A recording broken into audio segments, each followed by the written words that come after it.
Olá turma, tudo bom? Turma do terceiro ano.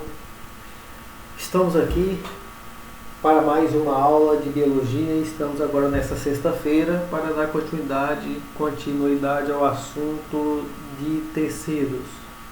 Eu digo continuidade porque na terça-feira, enquanto eu divulgava o resultado para vocês e fazia o atendimento para aqueles que tinham dúvida quanto à nota, vocês eram para ter feito a leitura do capítulo 2 do livro e ter respondido às 6 perguntas propostas, uma leitura orientada, né, só direcionada para vocês responderem aquelas perguntas lá. Então acredito que muitos de vocês fizeram a leitura, responderam a atividade, e eu estou agora aqui com esse vídeo para a gente comentar, corrigir esta atividade de terça-feira, atividade que foi falando sobre os tecidos, tá? Então vamos lá. A pergunta 1 era: em relação à estrutura do corpo humano, o que são os tecidos? Do corpo humano, dos animais, porque os tecidos são os mesmos, né? Os tecidos dos animais. Eu coloquei do corpo humano porque tem os tecidos vegetais, que são diferentes, e tem os tecidos de pano aí, que são feitas as roupas, tá? Que alguém poderia entender daquela forma. É claro que o capítulo do livro não estava falando disso, mas tá aí o corpo humano, o corpo dos animais. Desde sempre, quando vocês estudam a organização do corpo, a organização dos seres vivos, vocês viram lá que tem os átomos se agrupam formando as moléculas que são as substâncias, elas podem se agrupar formando as células formam os tecidos formam os órgãos formam os sistemas formam o organismo, e o organismo vai formar uma população, uma comunidade biológica, ecossistema e biosfera. Então, neste ponto, os tecidos são formados por células, porque as células formam os tecidos. Então é isso que está escrito aí. Os tecidos são estruturas formadas por um conjunto de células. Essas células têm que atuar de forma integrada, são células parecidas, tanto na estrutura quanto na função. E essa integração dessas células juntas, elas vão desempenhar umas funções específicas. E cada tecido vai ter uma função própria, que vai depender das funções que essas células também desempenham. Aqui eu coloquei só um desenho, de forma bem simples, de um tecido. É o tecido epitelial, a gente vai ver mais adiante, onde tem um conjunto de células parecidas, e cada uma dessas células vai desempenhar uma funções semelhantes às células vizinhas, e assim em conjunto essas células vão ter uma função maior, vão desempenhar uma função no nosso corpo. Então, resumindo, tecidos são formados por células semelhantes, tanto na estrutura quanto na função com que elas desempenham. Então, o conjunto dessas células vão fazer com que aquela estrutura maior desempenhe uma determinada função, que é a função específica daquele tecido. A segunda: quais são os 4 tipos de tecidos animais? Nos animais existem muitos tipos de tecidos, mas de todos esses tecidos, eles são classificados em 4 tipos. Aí cada um desses tipos pode ter as suas subdivisões. Então, os 4 tipos básicos de tecidos é o tecido epitelial, o tecido conjuntivo, o tecido muscular e o tecido nervoso. Qualquer parte do nosso corpo, ele vai ser formado por um desses 4 tecidos, ou mais de um desses tecidos juntos, né? São os 4 tipos básicos. Vamos adiante. Quais as principais características de cada tipo de tecido citado acima? Eu vou falar aqui de forma rápida, porque mais tarde na nossa aula eu vou falar isso aí de forma mais detalhada. Então, o tecido epitelial ele é formado por células justapostas, células unidas, basicamente coladas umas das outras. Essas células precisam ser muito unidas juntas, porque a principal função do tecido epitelial é o de revestimento e o de proteção, como se fossem os azulejos de uma parede que devem ser próximos uns dos outros.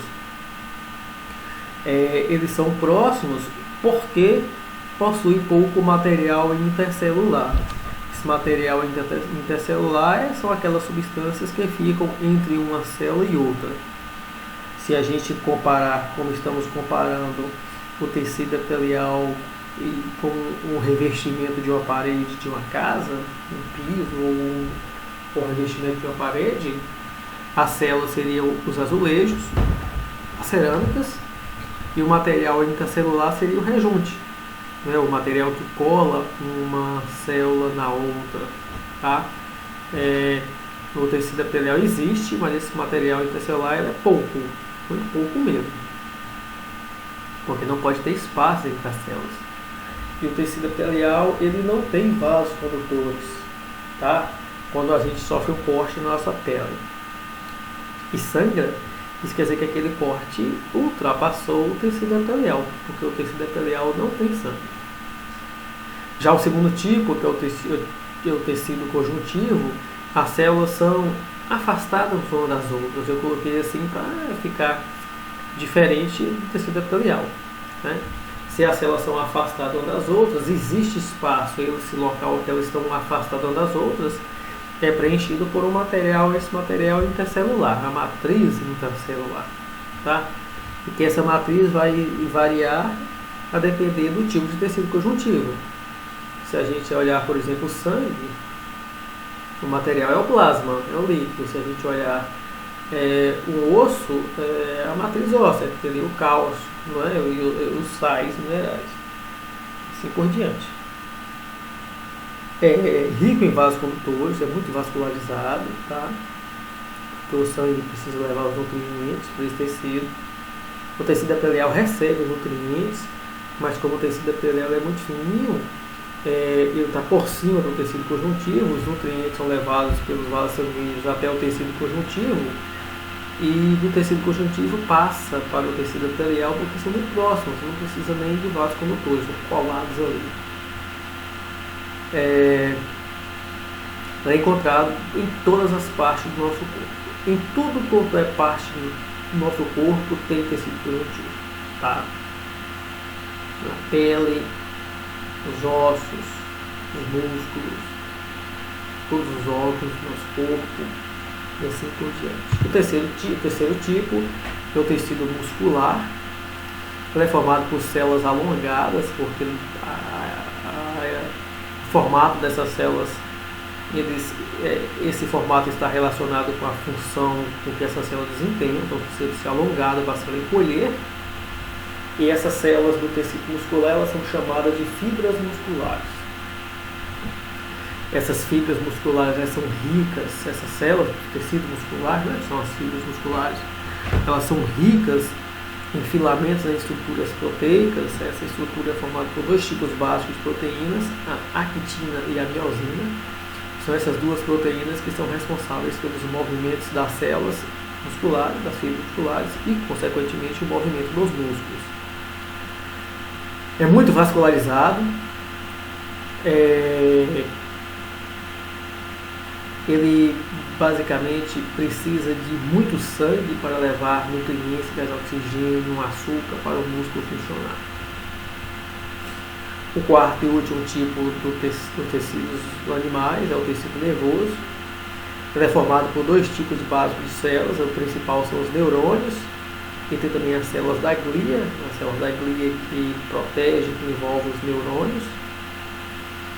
O tecido nervoso em si, ele não tem uma substância intercelular, uma substância entre uma célula e outra, até porque o impulso nervoso eu tenho que passar diretamente de uma célula para outra.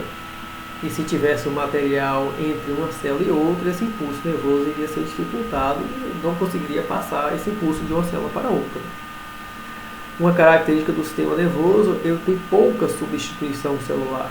O contrário do tecido epitelial, que o tecido epitelial constantemente novas células são sendo produzidas. Já o tecido nervoso tem essa característica de basicamente essas células não serem substituídas. Uma vez a célula morreu, morta vai ficar e nenhuma outra vai nascer ou ocupar o seu lugar. Pronto. Próxima pergunta. A quarta. Quais as principais funções dos tecidos citados na questão 2? Na questão 2 e na questão 3 está falando desses 4 tipos de tecidos: epitelial, conjuntivo, muscular e nervoso. O epitelial, como eu disse, ele tem a função de revestir, proteger, cobrir o nosso corpo, por lá de fora do nosso corpo, e em alguns órgãos, como por dentro da boca, do nariz, do ânus, o canal da uretra.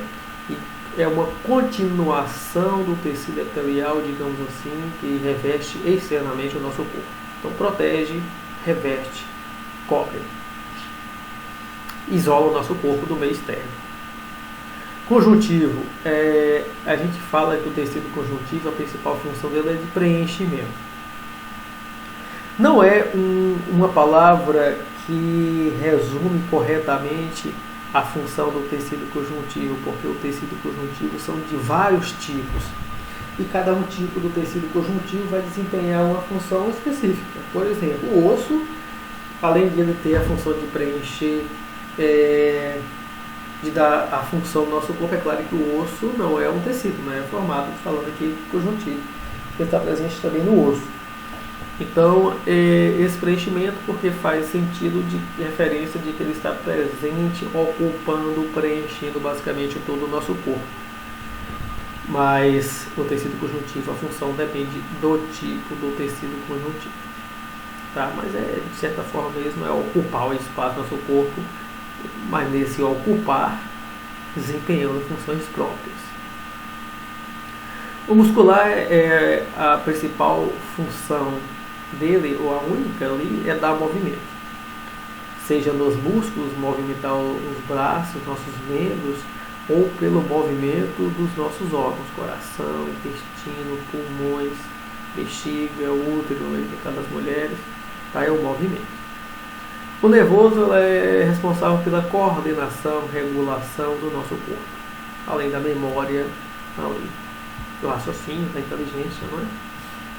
Mas da coordenação e do encaminhar as mensagens para as diversas partes do nosso corpo. Quinta, o sangue é um tecido? Sim. Por quê? Porque o tecido é formado por células, e o sangue é formado por células e um material entre essas células. No caso, as células são os glóbulos brancos e os glóbulos vermelhos. E o material que fica entre uma célula e outra é o plasma. Tá? Então está aí essa imagem, onde aqui eu tenho as células, glóbulos vermelhos, glóbulos brancos, e esse espaço é o plasma celular. O sangue é um tecido líquido. Continua sendo tecido, porque ele é formado por células e um material intracelular. Tá? E de cara a gente já consegue perceber aqui que não é um tecido epitelial, porque o tecido epitelial ele possui pouco espaço entre as células. E aqui há muito espaço entre as células. Esse espaço é ocupado pelo plasma. Sexta e última.